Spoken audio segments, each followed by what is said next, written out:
We Are Vineyard. Somos Viña. We Are Vineyard. What was happening in my own life with the Lord was that the shape of my life was beginning to look and be informed more by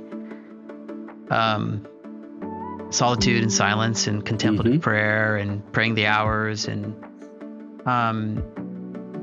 Catholic theology. And yet there was never, ever anything in me that says, oh, I should just become a Catholic.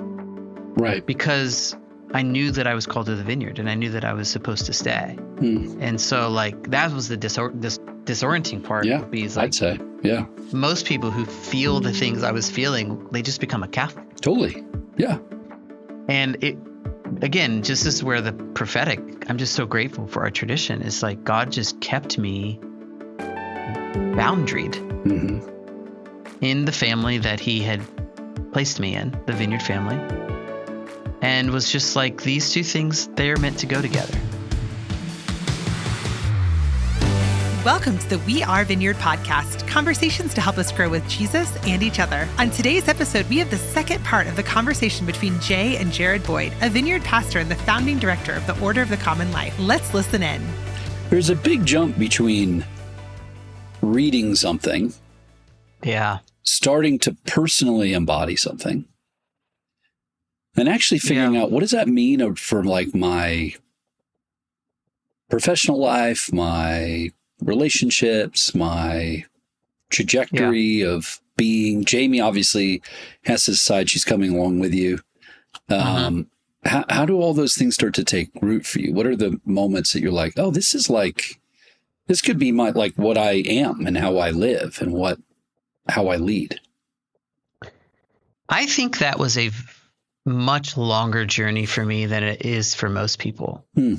I think for various reasons, I think some fear-based, I think some just like the work that the Lord was doing in me. I was very hesitant to imagine. I just couldn't imagine myself as a leader. I mean, maybe this goes back to even just some of what we were talking about on the front side. And I think I started like doing some leading and preaching at Central Vineyard back in like 07, 08, 09. I started meeting with a spiritual director. So this is sort of the years I came in contact with Dave Nixon. Dave cared for me really well. He was my first spiritual director. And it was in spiritual direction that I began to feel like, oh man, something is coming alive for me here. Like something here is being nurtured in my life with God that I've never gotten anywhere else. And so I was doing that for like years before I began to imagine, okay, maybe I could actually give myself to this kind of work, pastoral work. So I come on staff like part-time at Central Vineyard. At the time, I was working at Ohio State in higher ed administration. We had 3 kids coming on 4 in those seasons. So we're just like in the busy, tired years of parenting. Yeah. And then in 2010, I was thinking about church planting. And as I began to pray about church planting, the only thing that I could imagine is like an urban monastery. And so this is like the very beginning of God beginning to speak to me. And even now that I say it, I'm just like, God, what are you doing? Like, What do you mean? What do you mean? I mean, it's just like, here I am, I'm a vineyard guy. Right. And I'm praying about church planting. And the only thing I get from the Lord is this whole monastic stream. And so that was 2010. And you throw in like a dozen prophetic words and all these encounters at national conference and people coming up to me who don't know me and saying things that are so in line with this that over the course of a couple of years, I just sat with all of this in prayer. And it finally was something that I began to speak out to some other people in 2012. I actually remember having a conversation with you. I'm almost positive it was at a golf course back when I golfed. And it was in Where was that? That was I think it was in Denver. Yeah, it was Colorado Springs. We were south of the city. Yeah, we were just a little south. Incredible. Yeah. Yeah. Yeah. And I asked you, I think I asked you in 2012, like, do you have any imagination that this could ever happen in the vineyard? Yeah. And you were like, that's interesting. Yeah. I could imagine that, you know, and I think we had like a 30-minute conversation. And yep, I remember that. So I just began having all of these conversations, trying to like pay attention to like, it doesn't feel like I'm supposed to plant a traditional church. It feels like I'm supposed to do something else, but I didn't know how to do that. And I didn't know what that was. And so I spent a couple of years just really talking to people.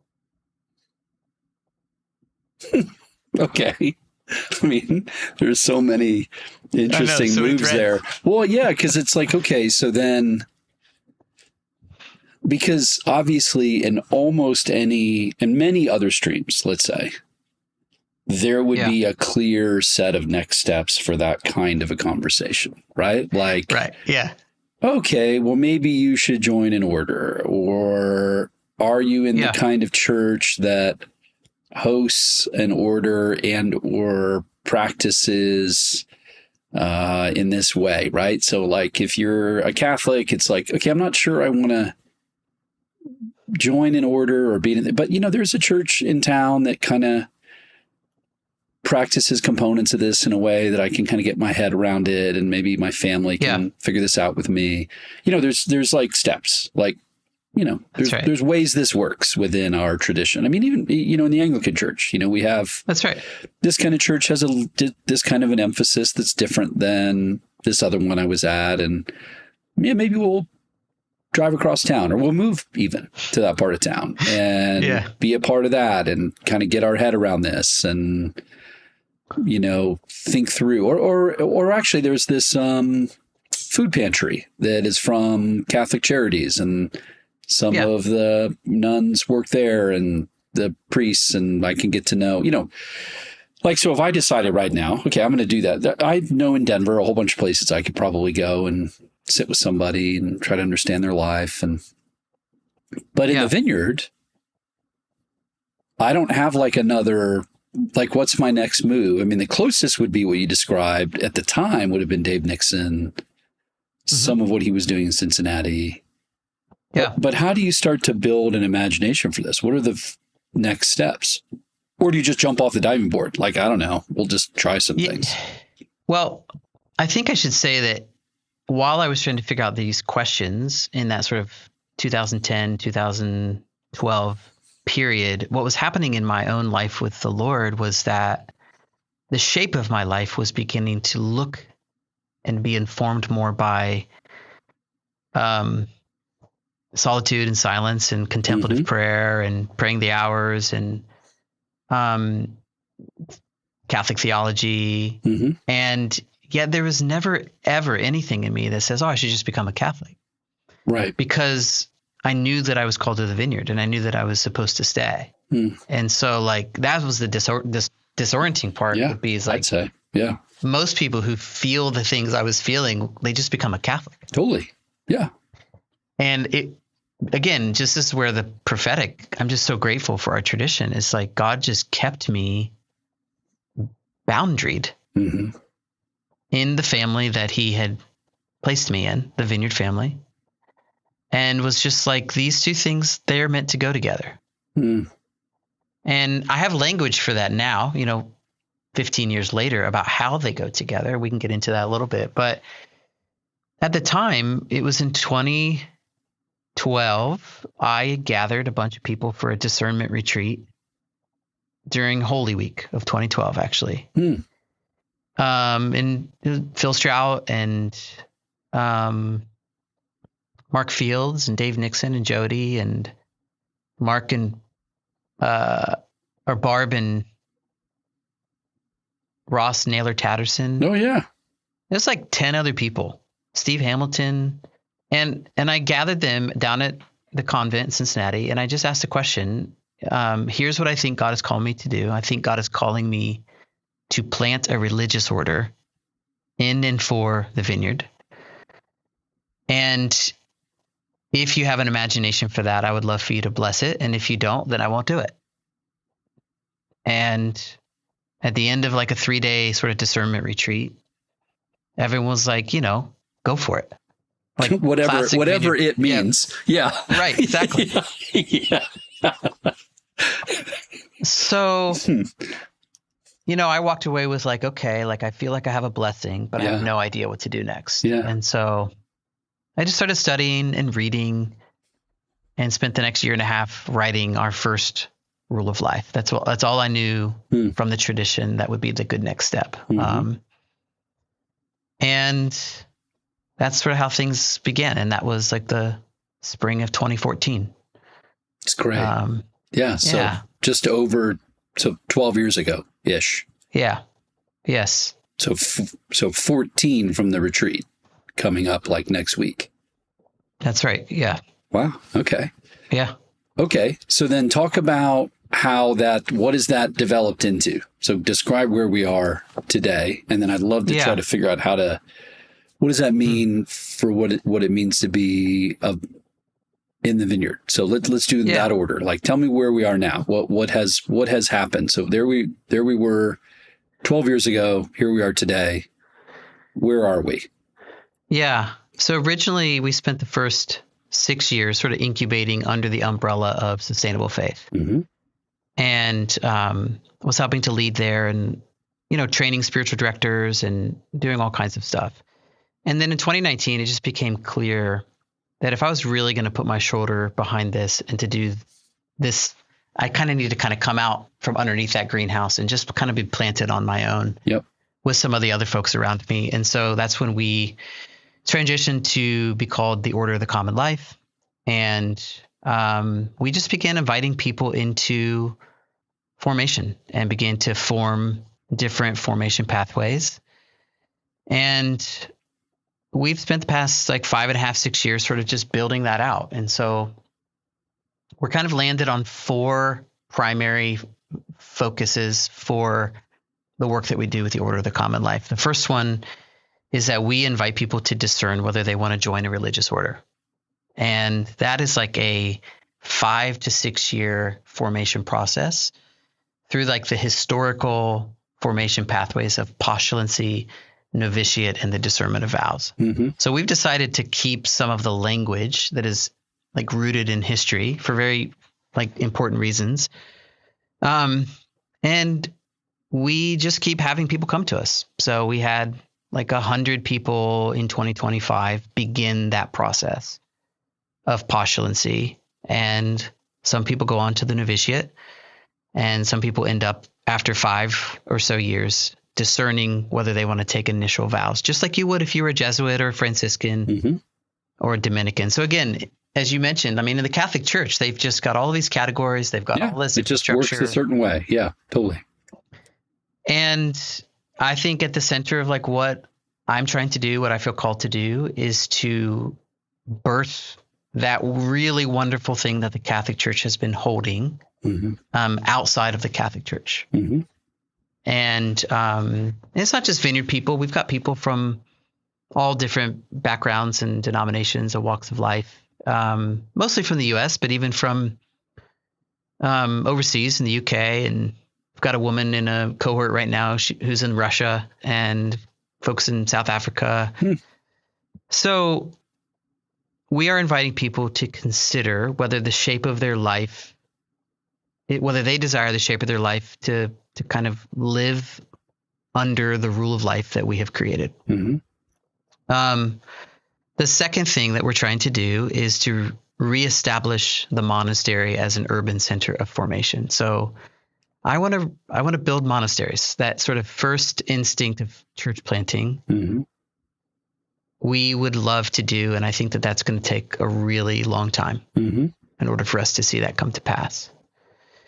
And the third thing we're doing is training spiritual directors and recentering that work in the local church, which I'm happy to say a little bit more about. Yep.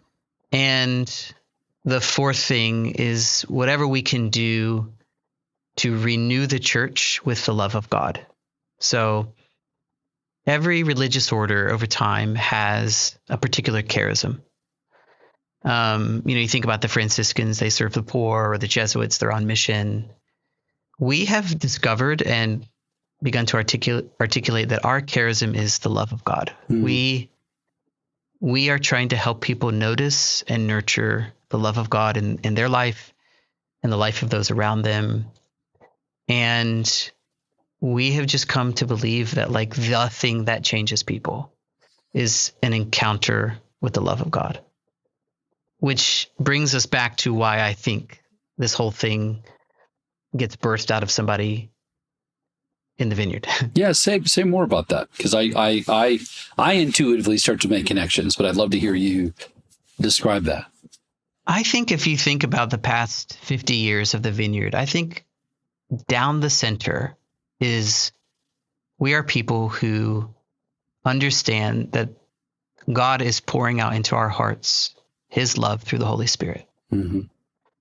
And we talk a lot about encounter and encountering the love of God.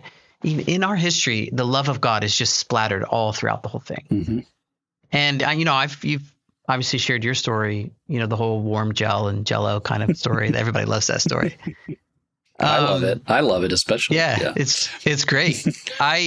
Mine was not jello, but I had a very similar encounter when I came to the vineyard at the age of 16. Mm-hmm. I had a profound encounter with the presence of the love of God, like just bearing down on me, overwhelming in worship. And I think I'm 48 now. I think I'm realizing that I think I've spent most of my sort of ministry life trying to figure out how to give that away. Mm-hmm. And as I have looked deeper into this monastic tradition, I think that that's what that tradition is also about. Mm-hmm. It is about an encounter with the love of God and doing our role, our part, to remove all of the distractions of our life so that we can actually get a really clear view of the way in which God is loving us and tending to us and caring for us, and becoming people who love. So I just think there's a shared charism here with the vineyard. Yeah. So say more about that, because I doubt anyone listening would say, that sounds dumb. Like, why would anybody want to embody, encounter, express the love of God? That sounds so niche. So obviously, I think most people who have a life with God would be like, that totally makes sense. Yeah. What do you think? First of all, what you said a few things quickly, but what are the obstacles that you're trying to remove? Yeah. What are the ways that you're trying to facilitate and or build an expectation that that's like what life really is? And then why do you think the vineyard, you said it again, why is the vineyard somehow embodying that, like in the ways that we're trying to live? I mean, I'm just trying to see, like, what do you think is between here and there? Like, anybody would be like, yeah, sure, I want that. Where's the gap? I think a lot of times the expectation in the vineyard, not always, but a lot of the expectation is that we will have these encounters sort of like all at once, big doses, like what you had and what I had, and that is like the norm. And historically, particularly in this tradition of religious orders and monastic life, they talk about the same kind of thing, but they talk about it developing over time, really slowly. And I think what people miss out on is like a real permission to allow themselves to recognize that my love for God is going to grow over time. Yes. And that's okay. Like, you don't need to come out of the gate like burning with fire inside of you. Yes. There are times when God pours out a particular thing, and that's wonderful. But we all know that is not the thing that sort of sustains you. Mm-hmm. But what is also true is that, and I don't think people have the permission for, is that it takes time to learn how to notice and pay attention to the way in which God is loving me. Mm-hmm. But this is just how relationships work. It's like, I can see clearly now the ways in which my wife has been loving me for 25 years. But I didn't see it as clearly in year one. Right. And my love for her has grown over time. Mm-hmm. And I just think people need permission to recognize that love for God and the capacity to see God's love for us, not the capacity to, God is always loving us, but we've got all this stuff in the way, which leads to your other question. It's like, we're so distracted. We grab onto things that we think are going to fulfill us.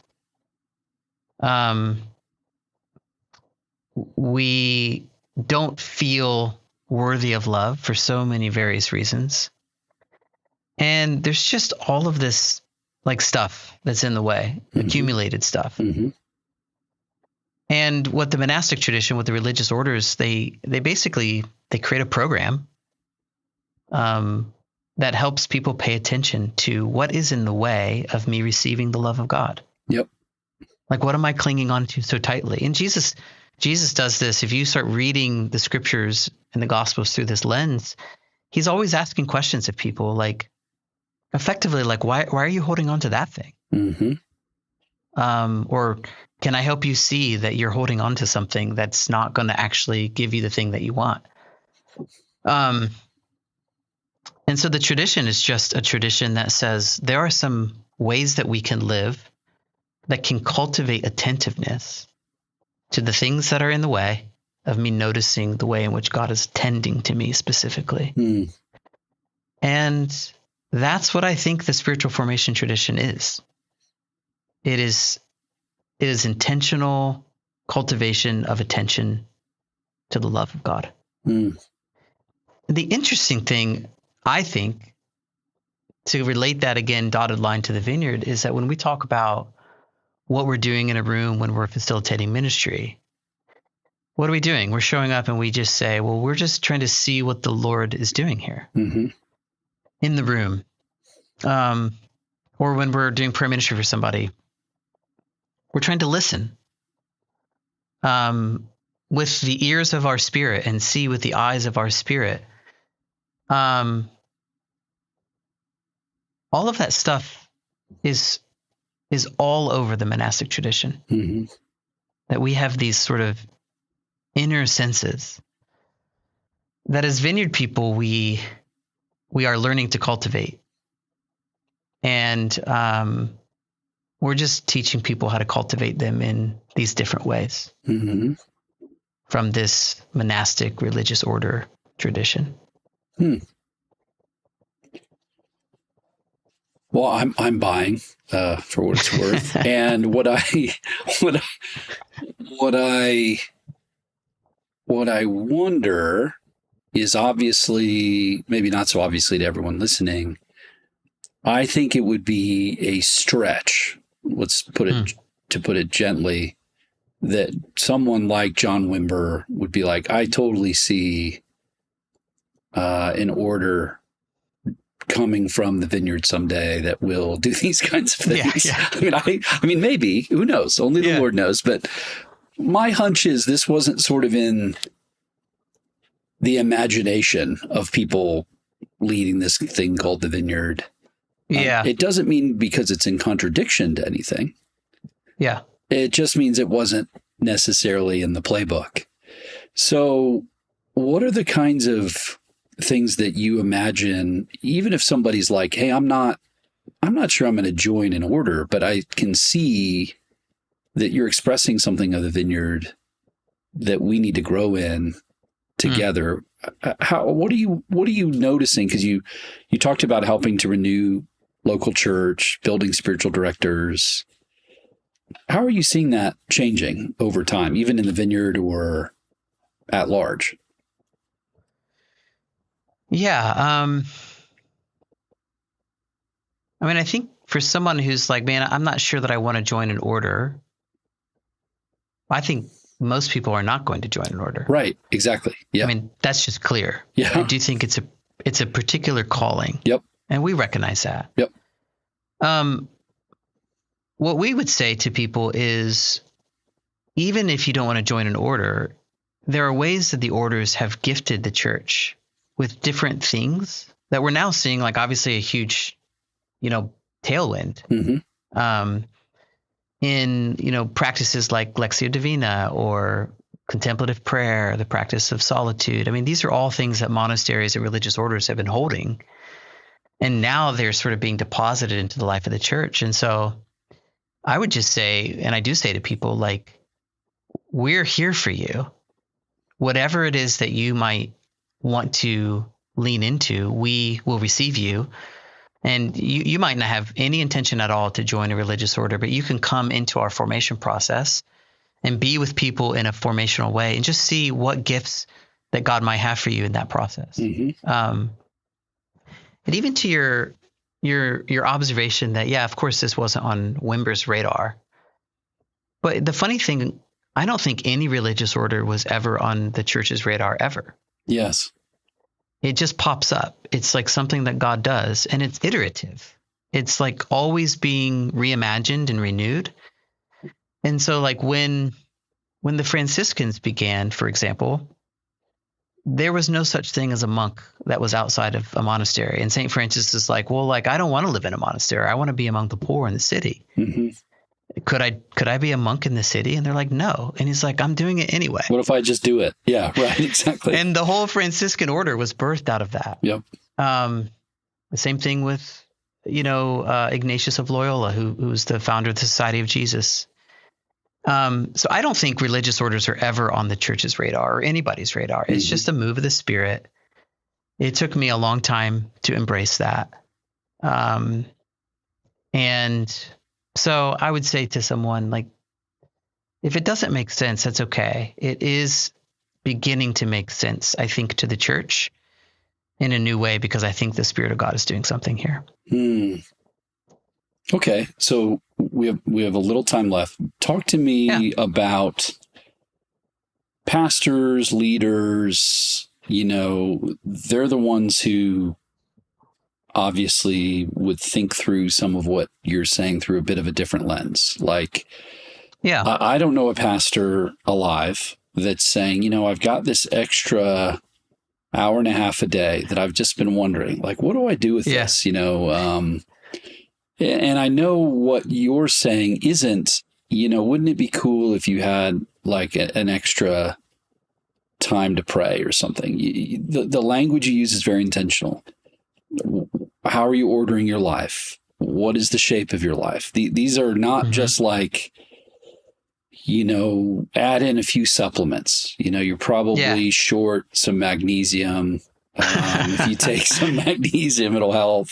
This is not that kind of conversation. What have you learned as you've been working with pastors, even in the vineyard, about helping them reorder their life, or, recognize that they need a different shape to their life in order to do this a long time or faithfully, or really walking in the love of God? Because, all the failures and mistakes are really public. But there's a way to like not have a huge failure and still live weary and tired and sad and bitter. That's right. So what are you seeing that's helpful? What are you noticing as you're working with different pastors and leaders? Yeah, I mean, I think the thing I tend to just really ask people, pastors, leaders, pretty much anyone, is like, when is the last time you experienced being loved by God? Like, and if it was like 2 months ago or 3 months ago, that's not going to work. That's bad. Yeah. Most people, when I ask them, like specifically, when did you last sort of experience? And it doesn't need to be like a big sort of experience, but just sort of like, man, I just am aware that God loves me, and I can see the way in which God is loving me. I think if we don't have like at the ready an answer to that question, basically all of the time, I think our discipleship is needing some tending to. Yeah. And so I start there. And then the second question would be, well, what would it look like? Could you imagine just orienting your days around asking that question? And then you start putting in just things like, okay, well, why don't you try like a midday prayer of examine? Mm-hmm. And just ask, Lord, over the past 4 hours since I have been post-coffee, can you just reveal to me the ways in which you have been trying to love me? Mm-hmm. And then try it again in the evening. End of day examine. Just beginning to like cultivate a sense of attentiveness, Mm-hmm. I think is like such a great start. Yep. To helping people think about keeping themselves in the love of God. This like little line from the end of Jude's letter. He says, keep yourself in the love of God. Well, how do we do that? There is some attentiveness on our part that we have to sort of put some things into place. Yep. So those are some basics. And then you just start building. You start building a life from there. Yeah, sadly, that's not that basic. I mean, like for most, what I find important about what you're saying, and you've heard me riff on the very same things you're describing right now. I spent the better part of a whole national conference saying versions of what you just said as many ways as I could over a number of days. I mean, I had a number of people grab me after that and go, I think you said one thing 4 different ways. Yeah. I was like, yes, that is precisely what happened. Exactly what I tried to say. Yeah. Exactly. And saying prioritizing your mornings in a particular way and thinking about your evenings in particular ways. I mean, those aren't just, wouldn't it be nice if? I don't know how people do any of this without that. And by the way, that's not pastoring. That's just being a human. Who wants a life with God. So I see what you're saying. I agree. If like somebody is saying, Jared, I'm more like coffee shop Jared than like pastor who wants to like know the love of God more, Jared. Yeah. Where does coffee shop Jared start? I mean, the amount of people I know who have come to the end of themselves in the sort of frenetic energy of even a life with God, it's a pretty high number at this point. Yeah. It's not like, oh, there is that one exceptional person who's deconstructing in some kind of weird way. It's a pretty large swath of people who are like, I don't know how much of it's the political moment we're in, how much of it is, there's a few different factors, obviously, but what would you say to coffee shop Jared to be helpful in the ways we're describing? Like somebody at the end of the rope a little bit, or? Well, just kind of blown up. I mean, when you described how you felt in that moment, you were like, what is this? Yeah. I mean, what strikes me about your story, which we didn't talk about, which I could have spent a lot of time talking with you about, is what is making you weep on that bench is that the certainty of it all seems not to be matched with like the compassionate heart of God. Mm-hmm. And that creates a certain kind of problem that like, you got to make some decisions in that moment. Like, am I just going to go with certainty that doesn't put me in any kind of tension to understand the heart of God? Yeah. Or do I try to move toward the heart of God, but I don't even, then is there a God if there, I'm letting go of like how I understood how God works. I have to kind of rebuild a new life with him somehow that is from a different source. So again, I don't know. I mean, when I think back on even your story, it's like that was a necessary step for you to become this person. Mm-hmm. But there's a lot of people that can't see the next version of themselves. They're just like, or they can't see it in their Jamie looking at their spouse. I had an hour-long conversation with someone this week. They're like, I don't know. My husband he's just depressed. We tried to plant a church. It fell apart. He's he's wondering if there's any, like, is any of this real? Yeah. So because I think some of the tools you have are really useful for that conversation. Yeah.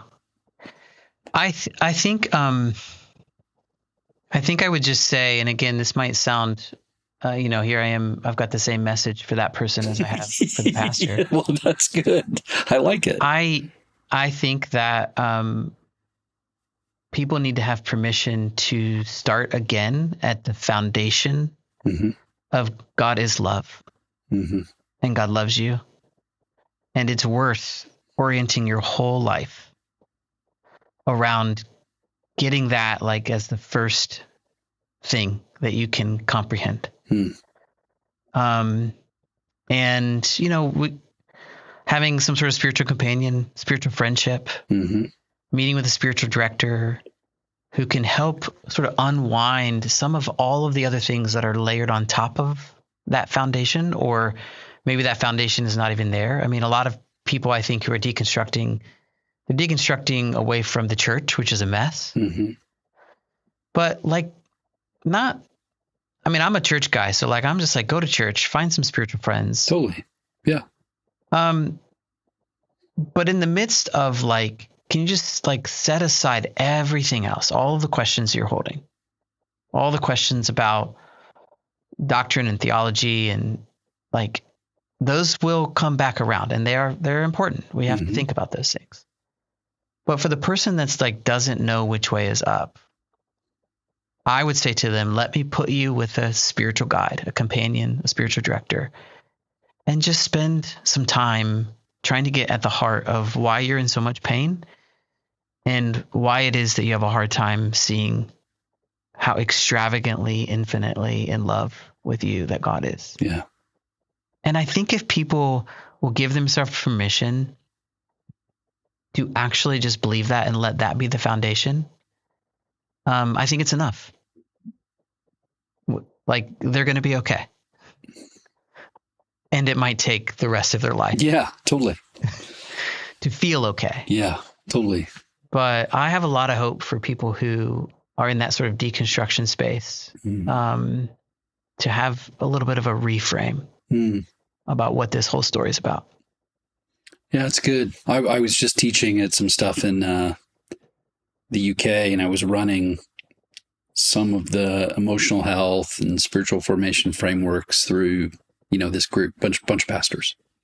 And then there was like, and I did a whole thing on how addictions work and how much of our spirituality, especially in the charismatic church, has basically been building addictive cycles that are just maybe not steady in the way you're describing, lots of hits as opposed to a way of living a life with God. Anyway, so at the end, a guy came up who has known the Vineyard a long time. It's like, I can't tell you how much I appreciate the work you're doing here, what you're trying to describe. He said, I think the Vineyard has a really interesting place between this new spiritual formation movement that's kind of like taking over a lot of the evangelical world. And then also there's this huge revivalistic move of folks in their early 20s and 30s. And we're going to contend for revival or whatever, which kind of has a charismatic bent. He said, my concern, and he was an older guy, he said, my concern watching both is they both can tilt towards a kind of Pelagianism. If I just sort of do things enough the right way, God has to do certain things for me in certain ways. That then will like change me and everything else all at once.